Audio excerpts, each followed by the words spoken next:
RTP.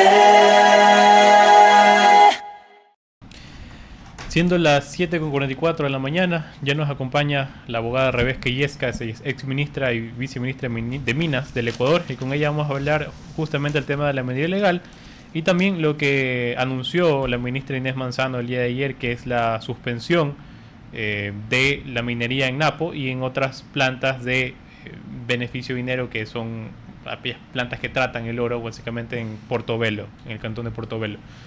Señora Illescas, muy buenos días, ¿cómo está? Hola, buenos días con todos y con todas las que nos escuchan. Muchísimas gracias por la invitación.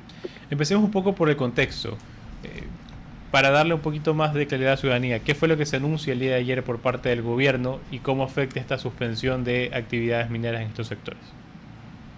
Bueno, hace algunas semanas y meses vemos que el gobierno nacional, en una preocupación sobre el incremento de estas actividades ilícitas, ha venido como anunciando algunas decisiones a nivel desde la gestión pública y también algunas normativas, ¿no? Vemos que lamentablemente esta actividad ilícita de la minería ilegal ha crecido de forma exponencial en los últimos años y bueno, yo celebro que se estén tomando medidas para tratar de controlar esta situación. Lo que pasó el día de ayer es la ministra anuncia la suspensión de todas las actividades en la provincia de Napo, en las plantas de beneficio de la provincia del Oro, que están básicamente ubicadas en el cantón de Portobelo, y también en las actividades en la provincia de Loja. Y justo, Esto lo que lleva a que tienen que mejorar el control y bueno, esto ya le corresponde obviamente al gobierno ver cómo puede lograr mejorar este control institucional, porque indicar que estas actividades son administradas y controladas por el Estado a través del gobierno nacional. y justamente, abogada, la suspensión de la minería en Napo realmente está a niveles críticos, donde ha generado impactos negativos en el ecosistema, sensibles y fuentes hídricas, obviamente eso afectando a toda la población, y se han detectado niveles altos de metales pesados como el cobre, el plomo, arsénico y todo. Entonces, esa afectación a los ríos obviamente ha pasado desde hace bastante tiempo y ¿cómo vamos a controlar eso? Ok, eso se suspende, pero obviamente se va a abrir otras áreas donde lo van a seguir haciendo. Sí, exactamente. A mí lo que me preocupa es que esto se tiene que hacer, como digo, yo celebro, es una medida de control y de, además de preocupación del gobierno nacional. Sin embargo, esto no funciona si es que no hay una estrategia y un plan, porque el precio del oro está sumamente alto. Hoy más increíble, como históricamente, más de $5,000 la onza de oro. Y saber que siempre, yo siempre menciono esto y es así. Vivimos en un país en el que las condiciones sociales y económicas no son las mejores, mucho menos las de seguridad. Entonces, donde hay información geológica, donde hay minerales, hay pobreza, hay desempleo, hay falta de oportunidades económicas, por supuesto que la gente se va a dedicar a una actividad que además es sumamente rentable, como en este caso la minería. Entonces, sí, hay muchas consideraciones que hay que tomar en cuenta, muchos elementos alrededor de esta actividad, porque no solamente es suspender, no solamente es hacer un control en el sitio, no solamente es hacer operativos.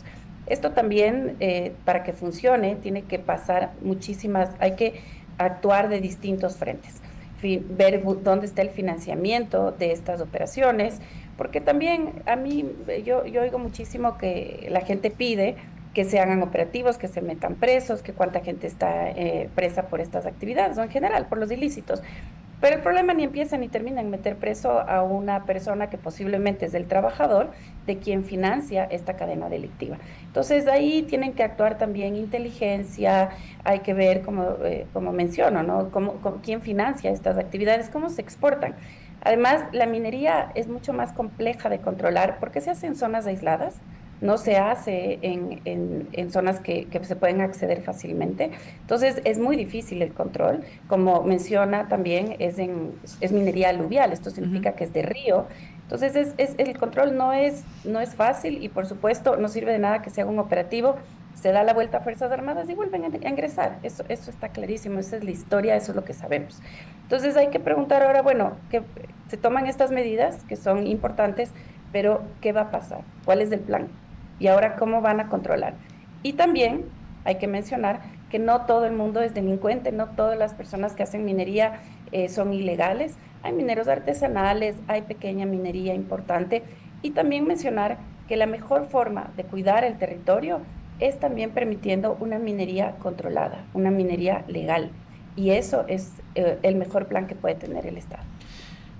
Ese punto creo que me parece importante resaltar, porque a la larga la minería legal es aquella que uno de una u otra forma puede regular, puede transparentar, puede poner ciertos controles y estar bajo ciertos lineamientos. Pero lo que más está haciendo daño a estas zonas, y creería yo que a toda aquella zona minera en Ecuador, es justamente la minería ilegal, aquella que no podemos ver, aquella que no estamos controlando, que son, valga la redundancia, controladas por organizaciones delictivas que de alguna u otra forma obtienen financiamiento de ahí. Esta suspensión de las actividades mineras en Napo, en el tema del tratamiento del oro en Portobelo, en Loja, ¿realmente va a parar la minería ilegal o también, perdón, sí, legal, o va a afectar de manera consecuente a la minería legal? Porque tomando en cuenta que es una minería nuevamente ilegal, en la que no tenemos un control, no estoy completamente seguro si paralizando cualquier tipo de actividad absolutamente ellos también vayan a parar, porque a la larga ellos van a buscar, todos estos grupos delictivos, buscar hacer o tener negocios ahí. ¿Cómo nos aseguramos de que esta suspensión realmente sea una suspensión también para la minería ilegal y sobre todo tratar de que en el corto plazo no afecte tanto a la minería ilegal, que es la que produce empleo y réditos para el Estado ecuatoriano? Efectivamente, yo tengo la misma preocupación y también en términos de gestión pública, no es solamente tomar una decisión, sino tener nuevamente una estrategia, un plan. La minería ilegal es una actividad delictiva. Esto corresponde no al control del sector energético, sino al de seguridad. Es un delito. Por lo tanto, no solamente tiene que estar articulado el gobierno, para esto tiene que estar articulado la Fiscalía, el Consejo de la Judicatura, es decir, los jueces, implica muchas instituciones alrededor del control de esta actividad. Por otro lado, yo también siempre menciono lo mismo, los sectores estratégicos, en especial la minería, son sectores regulados por el Estado ecuatoriano y son sectores que necesitan una institucionalidad fuerte. Recordemos que hace un par de años el gobierno del presidente, me parece Moreno, fusionó los ministerios. Entonces, fusionó las instituciones públicas, el discurso de reducir el Estado. En algunos sectores puede funcionar, pero en otros, como en este caso, como en la minería, como en sectores que son regulados por el Estado, sensibles las actividades en el territorio, complejas de controlar. Reducir el Estado, desinstitucionalizar el sector, no es la mejor respuesta, no es el mejor plan. Teníamos una agencia de regulación y control minero que funcionaba bien o mal, pero teníamos una institución que controlaba la minería. ¿Qué se hizo? Se juntó la agencia de regulación y control minero con la Agencia de Regulación y Control de Hidrocarburos y de Electricidad. Sí. Entonces, si antes hacían mal su trabajo, cuando eran unas instituciones que tenían personal propio, presupuesto y dedicados a un solo tema, cuando se fusionaron, estoy casi convencida que eso no es que logró mejorar el control y la institucionalidad, sino pasa lo que pasó ahora. Lamentablemente, si ustedes revisan los datos, luego de 8 años de que se desinstitucionaliza este sector, se incrementa a la par el crecimiento de la minería ilegal. Entonces, sí, efectivamente, el Estado debe ser el responsable. Nosotros como ciudadanos, a quien debemos exigir que se controle las actividades es al Estado, son los responsables. Y esto depende también del presupuesto, de las instituciones, del plan, de la estrategia que realmente se quiere hacer. No sirve de nada enunciados si es que no van a la par con presupuesto también que acompañe para poder controlar estas actividades. Yo veo muy difícil que se pueda controlar, honestamente, por el precio de los minerales, repito, $5,000 la onza de oro, en zonas aisladas, difícil acceso, con una situación socioeconómica compleja y con temas de seguridad también que son muy difíciles. Entonces, ¿qué es lo que hay que hacer? Controlar, ser muy firmes coercitivamente, seguir haciendo operativos, por supuesto, ser más inteligentes en los operativos. Esto no significa que tienen que tener 45,000 personas o 40,000 camionetas Larcón, sino que tengan tecnología, además que mejoren sus procedimientos técnicos, que tengan nuevas herramientas tecnológicas para poder controlar. No se necesita ir al territorio, es simplemente ver una foto aérea o espacial para saber cómo están destruyendo el territorio. Y justamente, abogada, también el tema que es bastante preocupante, que el ARCOM le da permisos a la minería artesanal. Obviamente el que da el permiso también es el Ministerio Sectorial. Y obviamente, ¿qué es minería artesanal? Que tiene permisos, es la escala pequeña, técnicas tradicionales y la falta de regulación. Y solo 10 años. ¿No cree que es como contraproducente dar facilidades a una minería artesanal que tampoco obviamente tiene responsabilidad el ARCSA, el ARCOM? A ver, no hay que satanizar la actividad, y yo creo que eso también es importante decirlo. Una actividad, la actividad minera y la minería bien hecha, es una actividad que promueve encadenamientos productivos, empleo, ingresos al Estado. La minería legal hoy representa el cuarto rubro de exportaciones, posiblemente este año sea el tercero, lamentablemente por la situación de los hidrocarburos, y para los próximos años esperamos que los ingresos gracias a la minería sean mayores. Esto significa que es un sector importante para la economía del Estado. Entonces, uno, no satanizar a la minería. Lo que estamos hablando, esto es una actividad ilícita, es delincuencial y es otra cosa. Los mineros artesanales iguales y pequeños mineros también tienen el derecho a trabajar, tienen también, pueden hacerlo de forma adecuada.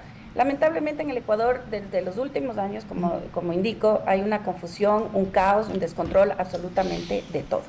Que es además indicar que el catastro minero está cerrado. Esto significa que en la práctica ninguna autoridad de los últimos 8 años pudo haber dado un permiso de manera que haya solicitado en los últimos años. O sea, esto es imposible que se haya dado. Pero también, y eso a mí me sorprende, yo estuve el año pasado nuevamente en el Viceministerio de Minas, como dicen también, ¿no? Echa la ley, echa la trampa, y cómo se dan formas para poder justificar o legalizar actividades que no están permitidas.